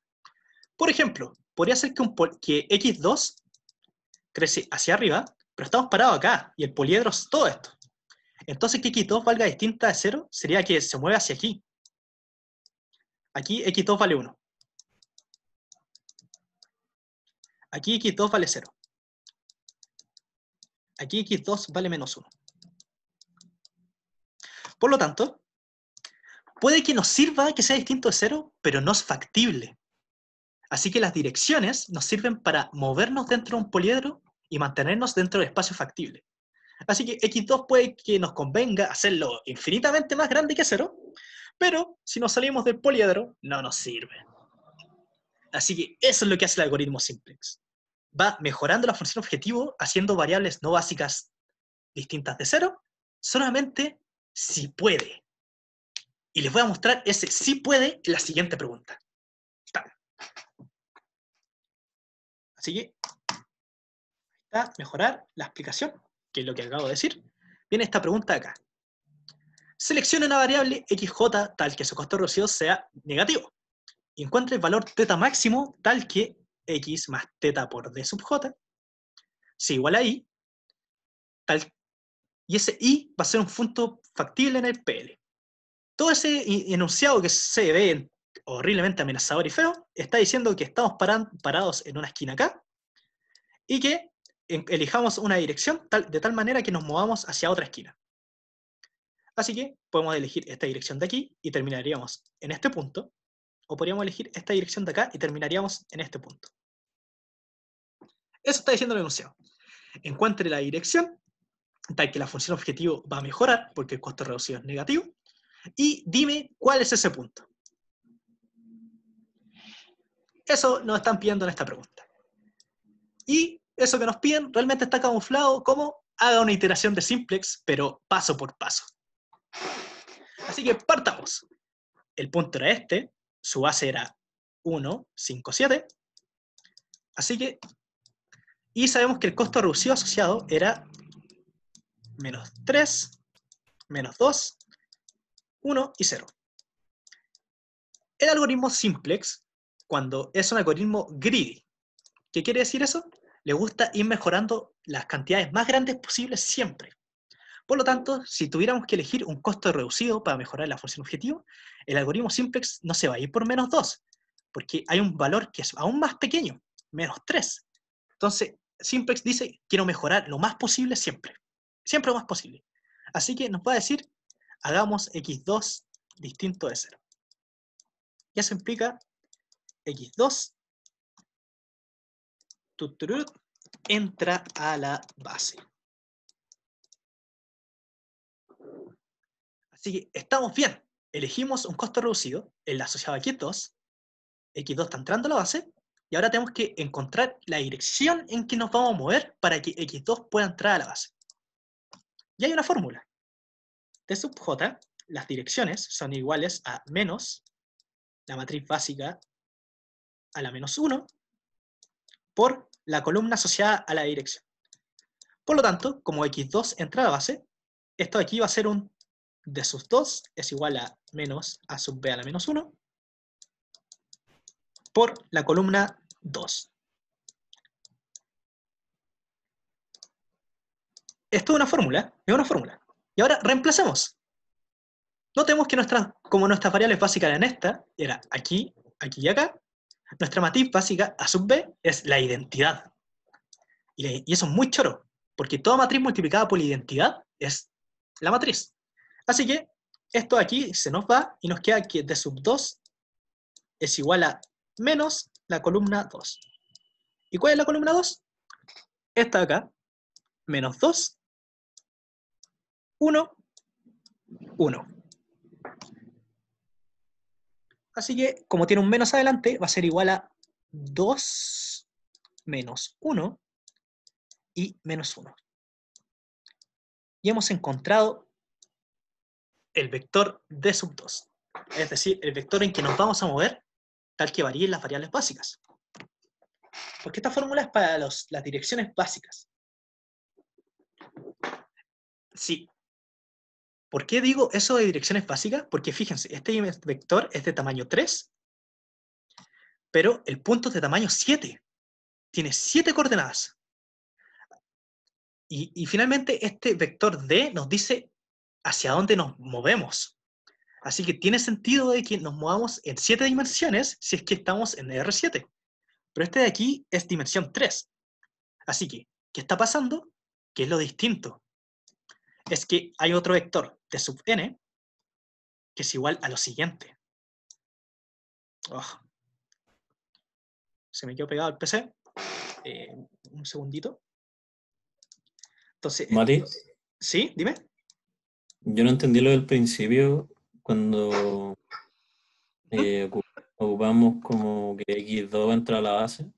No cacho como que es lo que se hace ahí, como qué criterio para seleccionar x2.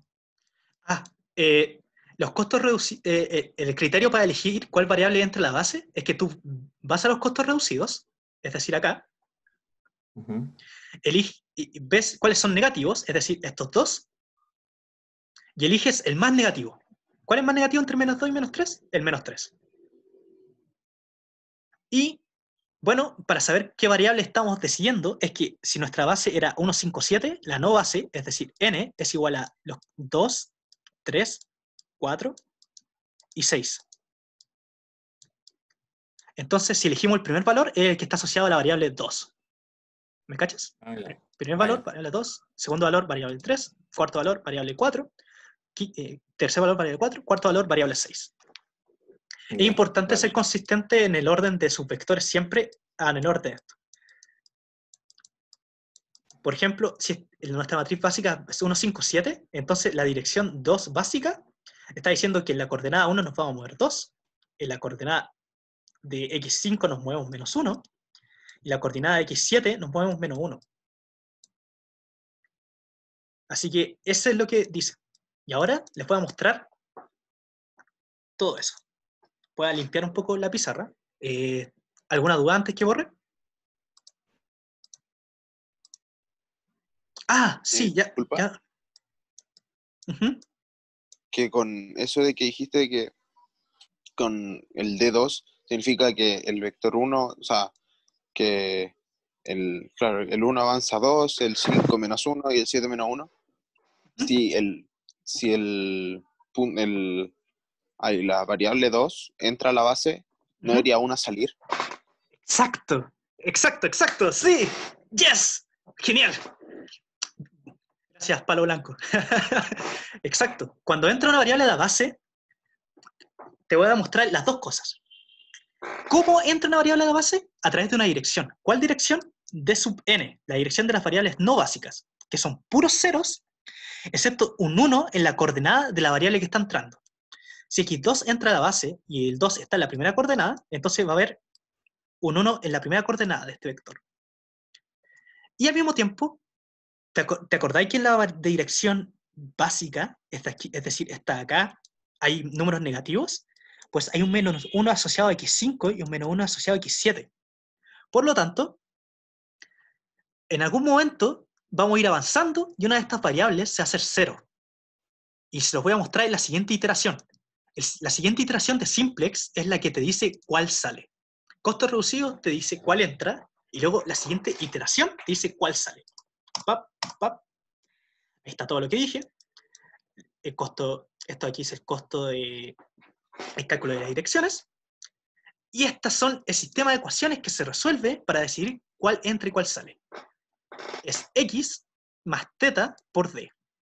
Nuestro x era 5,000,703, 5 en x1, 0 en x2, y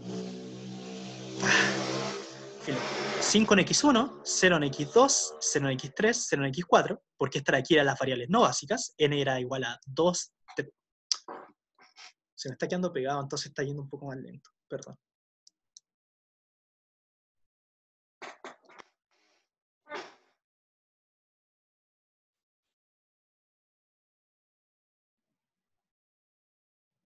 Ahí está, 2, 3, 4 y 6.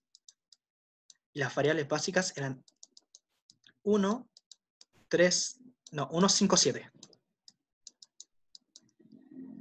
¿Cierto? Entonces, ¿qué nos había dado? Nos había dado que variable x2 va a entrar a la base.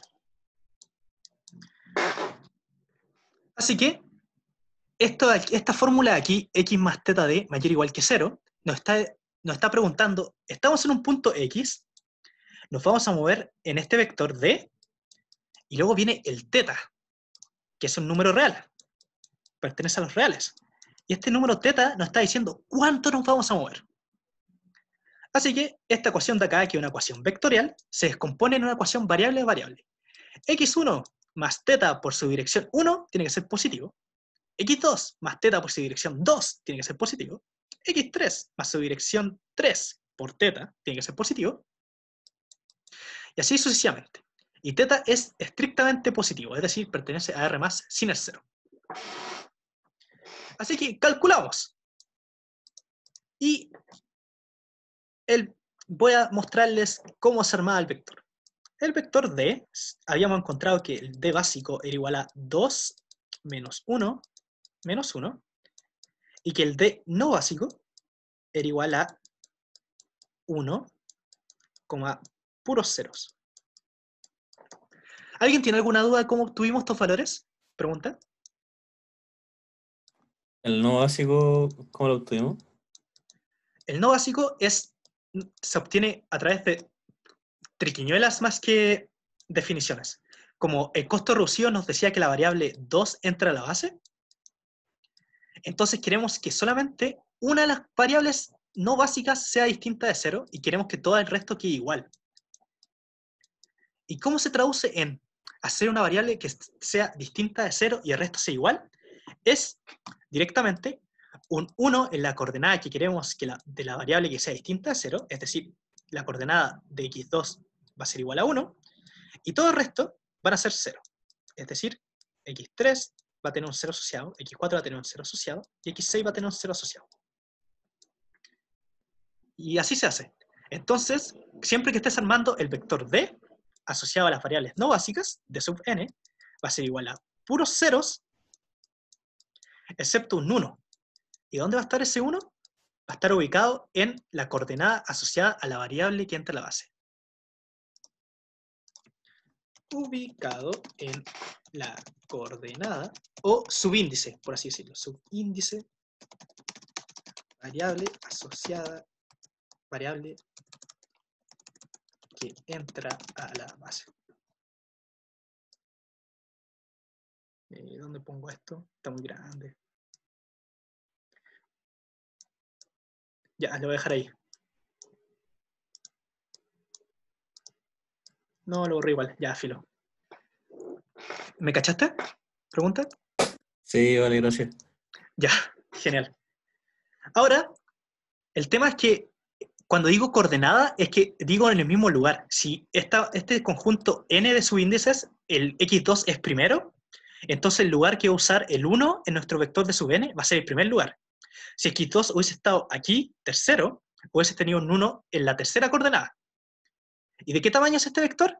Pues, este de aquí pertenece a R4, porque el tamaño de el n, es decir, la cantidad de variables no básicas, son 4. Si hubiesen sido 5 variables no básicas, este vector sería de R5. Y así sucesivamente. Así que es bien importante ser consistente en los órdenes.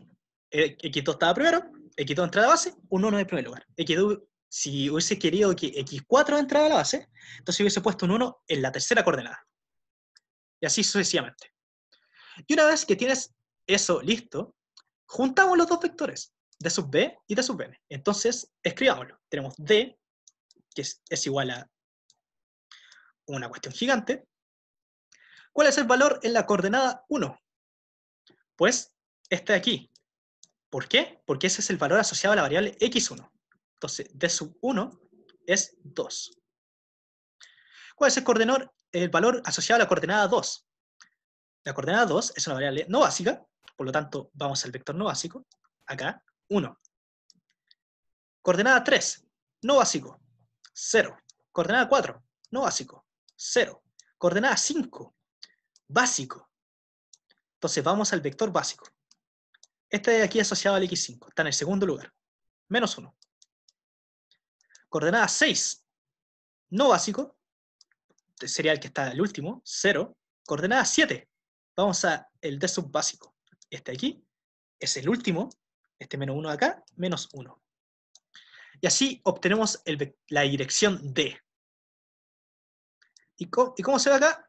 Pues son los valores aquí, que están invisibles, pero no tan invisibles. 2, 1, 0, 0, 0, 0, menos 1, menos teta, 0, 0, menos 1, menos 1. ¿Se entendió? ¿Pregunta? ¿Sí? ¿No? ¿Alguien no entendió?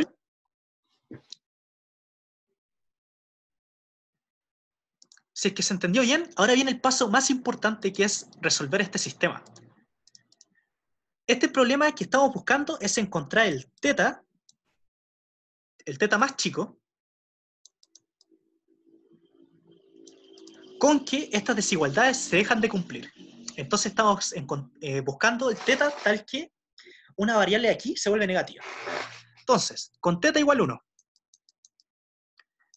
aquí estamos sumando, entonces no nos sirve.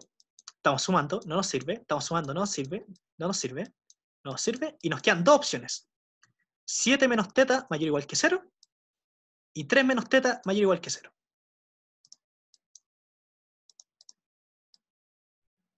Así que estas dos de aquí son las dos que tienen posibilidades de hacerse negativas, y es decir, no cumplir esta restricción.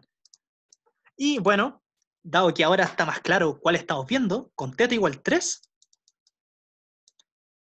esta de aquí te queda 0, digo 3 menos 3 mayor o igual que 0, es decir, 0 mayor o igual que 0.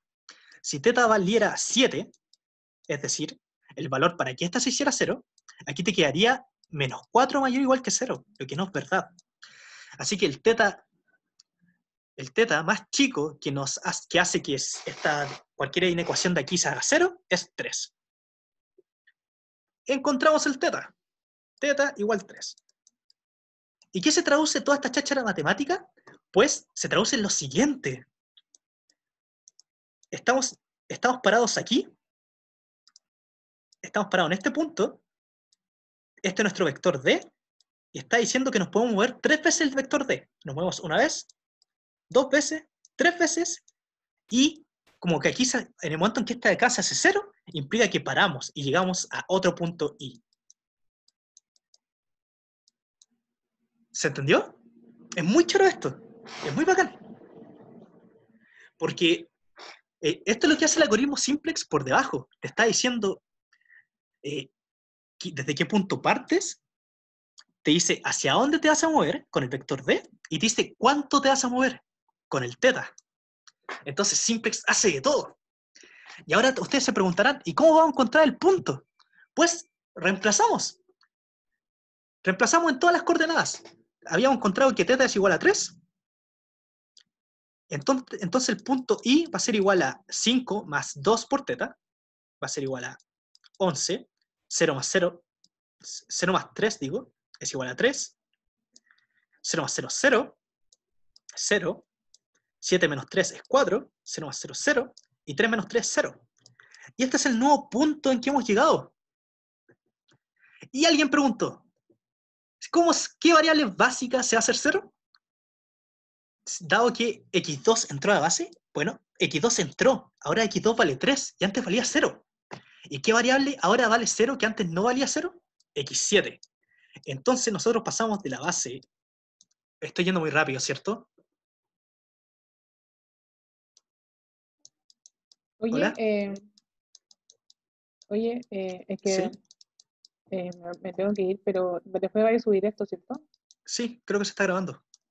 Oye, no se está grabando. ¿O sí se está grabando? Sí, se está Sí, grabando. se está grabando. Uy, me asusté. Ya. Ya, gracias. Sí, pero esta es la conclusión. Es lo que quería que vieran. Finalmente es esto. Esta base, el x2 entró a la base, así que la nueva base es esto. Es igual a 1,2,5,7. Pero x7 se hizo 0. Así que esta de aquí deja de estar acá. Y pasa a pertenecer a las variables no básicas. Así que el n vale 2, no, vale, verdad que ya no tiene el 2, porque el 2 ahora es básico, evolucionó, vale 3, 4, 6 y 7. Y ese fue el cambio del algoritmo simplex. X2 entró a la base y X7 salió de la base. ¿Se entendió? ¿Oli? Sí. Sí. ¿Sí? Qué bacán que se haya entendido. Esto aquí es una iteración simplex utilizando el método algorítmico. Y usualmente esta cuestión que acabamos de hacer acá pueden hasta programarlo en Python, en cualquier cuestión, y les va a funcionar siempre. O casi siempre. Ustedes habrán escuchado hablar de degenerancia. Los puntos degenerados tienen la gracia de que tienen más de una base. Así que el algoritmo simplex cae en loops. Creo que el Diego se lo habrá mencionado, creo que lo mencionó en su otro auxiliar. Y gráficamente se ve así. Ustedes tienen un punto acá, y en R2, pero tienen 3 restricciones activas. Tienen esta acá y esta acá. Así que ustedes necesitan solamente 2 restricciones para tener una solución básica factible. Pueden tomar esta y esta, pueden tomar esta y esta, o pueden tomar esta y esta. Así que van a tener la base 1, la base 2 y la base 3. Y simplex lo que hace es saltar de base en base, entonces podría hacer esto. Ir de aquí a esta, de ir a esta, luego se puede devolver, o ir acá, se puede devolver aquí también. ¿Y qué estaría haciendo? Está iterando, está saltando de base en base, pero gráficamente lo que está haciendo es que se queda en el mismo punto. Y ese se conoce como loop. Y simplex tiende a caer en loops. Es re pago simplex. Pero existe una manera de solucionarlo. Y si alguien recuerda que le dije que la manera de elegir los costos reducidos era el más negativo, pues existe algo conocido como regla de Bland para salir de los loops. ¿En qué consiste la regla de Bland? Es que en vez del costo reducido más negativo, elegimos el costo reducido con el subíndice más pequeño. Y esto aquí funciona el 100% de las veces. Si tuvieran que elegir una manera de iterar que ustedes saben que van a llegar a la solución, siempre eligen esta. Si eligen la otra, pueden caer en loops. A veces simplex no sale en loops, a veces sí. Pero esta de aquí es mucho más rápida y mucho más cómoda para ustedes. Y esto aquí era el criterio para elegir el costo reducido. Por ejemplo, en este era -3 y -2. Aquí la regla le hubiese dicho elegir este. Este es el más negativo y al mismo tiempo el de subíndice más chico, porque era asociado aquí 1. Pero si hubiese sido al revés, este aquí hubiese sido -8, tú dices, -8, wow, estaría mejorando demasiado la función objetivo. Pero la regla de Bland te dice, no, cálmate, vamos con calma, vamos tranquilos, así que elijamos -3 nomás. Este de aquí es el subíndice más chico. Y hubiese funcionado. Eso es como un dato freak. Ahí está lo que expliqué. Y la base, que era 1,2,5. Ahora, esta pregunta por una décima. ¿Quién se la juega? Ah, no. Esta pregunta está mal. Ah, sí, está bien. Era viendo este poliedro. Y la pregunta es... hoy saqué la presentación. Es que si el poliedro inicial... La pregunta es, ¿tiene el poliedro una línea? Este poliedro acá, ¿tiene una línea? ¿Tiene este poliedro una línea? ¿Alguien se la juega? ¿No? ¿Sí?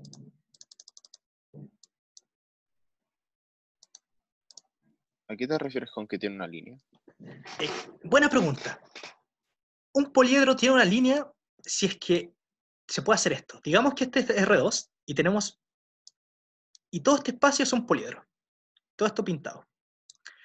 Así que tener una línea es que tú puedes tomar cualquier punto X, elegir una dirección D, y tú puedes moverte tanto en X más teta por D, como también en X menos teta por D. Existe en el poliedro, y aquí viene algo más fuerte. Para todo teta positivo. ¿Qué quiere decir? Que si este poliedro es aquí, esto va a seguir hasta el infinito. Por lo tanto, tú te vas a poder mover infinitamente hacia arriba, tanto infinitamente hacia abajo, usando la dirección positiva, es decir, de más, o la dirección negativa, menos D. Eso quiere decir tener una línea. Y es literal eso, que tú puedes agarrar un poliedro y dibujar una línea infinita.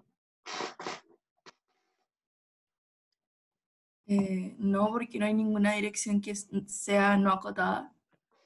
Uy, ¿y cómo puedes demostrar que no hay una dirección no acotada? ¿Cómo lo argumentáis en el poliedro de aquí? Porque, o sea, viendo el poliedro con el desarrollo simplex que hicimos. Ah, mira, te voy a dar una pista, porque estáis motivados. El tener una línea es equivalente a no tener n restricciones linealmente independientes. Si te fijas, la única manera de tener una línea es que hayan dos restricciones que sean paralelas. Es decir, esta de aquí tiene que ser paralela a esta y tú vayas a poder dibujar una línea. Pregunta, en este poliedro acá, más fácil, ¿hay dos restricciones que sean paralelas?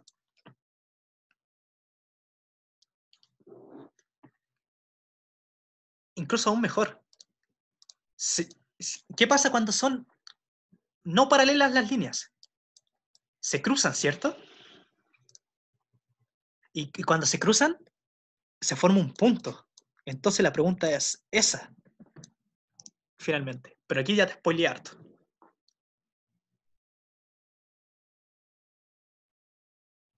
No se puede formar una línea, entonces. Exacto. Y la respuesta es, no puede tener una línea porque este poliedro tiene puntos. Es decir, tiene una solución básica factible. ¿Y cómo se vería gráficamente? Es que va a haber un punto en que estas rectas de acá se van a encontrar, por lo tanto, esta línea de aquí va a chocar por este lado. Y en el momento en que choca, una de estas dos definiciones se muere y deja de haber una línea. Y eso es lo choro. Y también, el algoritmo simplex también te está diciendo eso. Sí, buena intuición, muy buena intuición, porque el x más teta d, mayor o igual que 0, está cazando líneas, está buscando encontrar si hay una línea o no. Y en el momento en que encuentra una coordenada donde el teta se pueda ir a infinito, implica que el poliedro es no acotado. Y podemos crecer infinitamente hacia un lado. Pero hay una manera también más directa, que era fijarte en esto. Todas tus variables son positivas. Por lo tanto, el x menos teta d no puede pertenecer al poliedro, porque si en cualquier momento se hace negativo, y si se hace negativo, entonces morimos. Pero todo lo que les conté y todo lo que les dije es un teorema. Es este teorema de acá.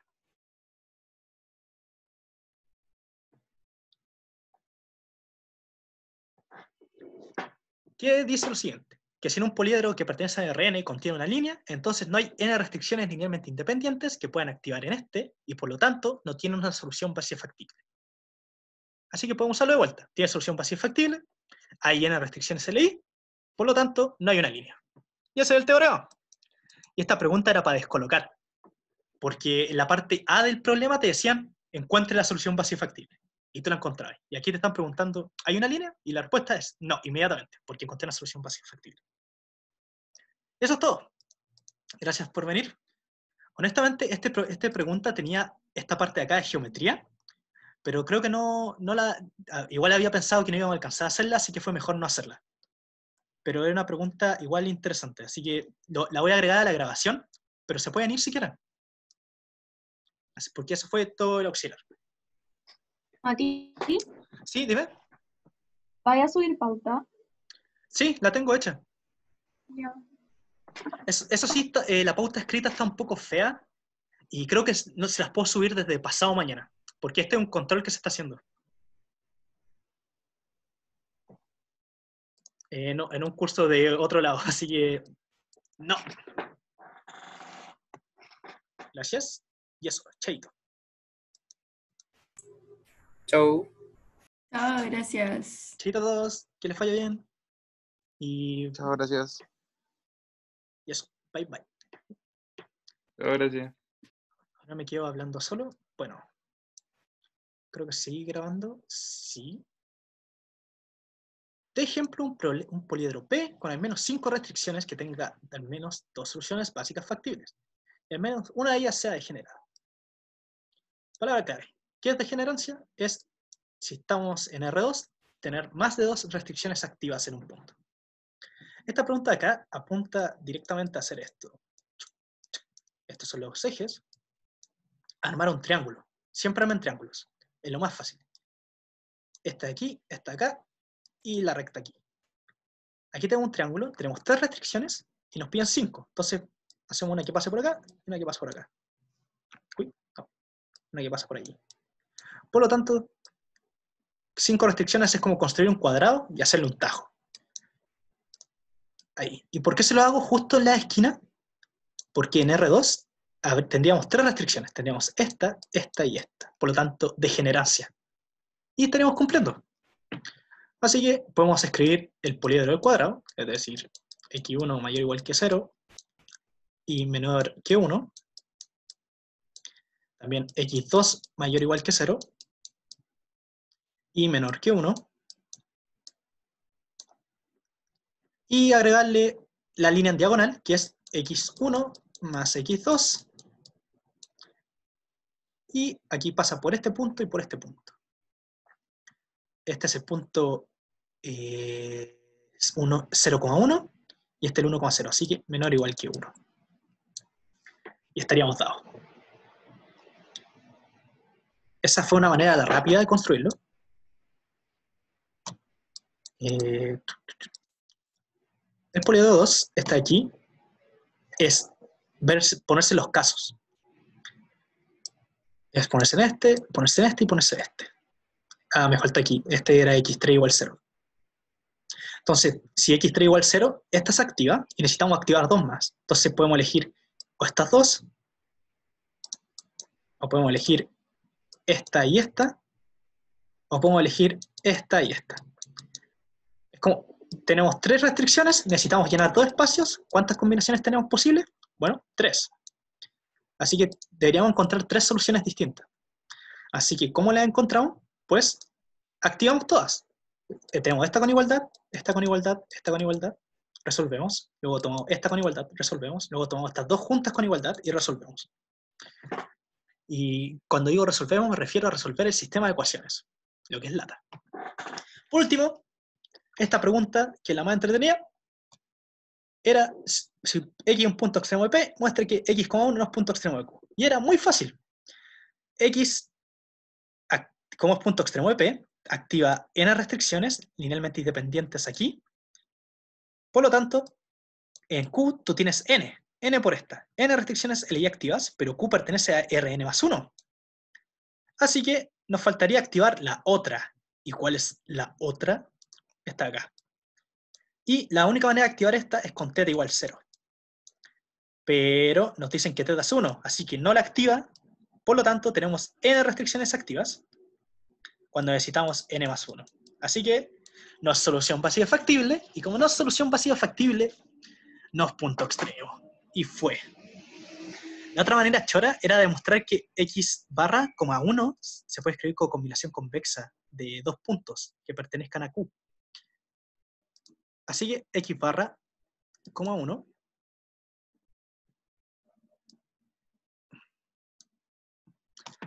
tiene que ser igual a lambda por un punto y 1 menos lambda por otro punto. Así que tendríamos lambda i más 1 menos lambda z. Hoy me quedó re feo este lambda porque me la guié. Lambda. ¿Y cómo lo haríamos? Pues yo les doy el siguiente hint. 0,0 de aquí que sea 2x barra, 2, y elijan lambda igual 1/2. Entonces, 1/2 por 0, 0. 1/2 por 2x barra, 2 te da x barra, 1. Y listo. Obtuvimos un punto usando la combinación convexa. Así que no es punto extremo, no cumple la definición. Y eso era un control, y era bien rapidito. Este control salía en 1 hora. Así que eso fue todo. Gracias por venir.